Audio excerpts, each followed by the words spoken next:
Why is it that even in highly professional and well-disciplined organizations, where everyone is doing their very best, we're so often frustrated in meeting due dates, quality, and cost restrictions? We are constantly putting out fires, only to discover that by doing so, we have created new ones. Everyone is working hard, but it just isn't in sync. The feeling is that we are simply maxed out. Very often, though, this is not the reality.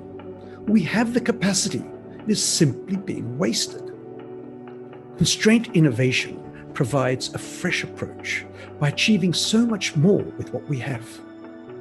Taking away the frustration of firefighting and compromise, and replacing it with the calm of teams working together in harmony.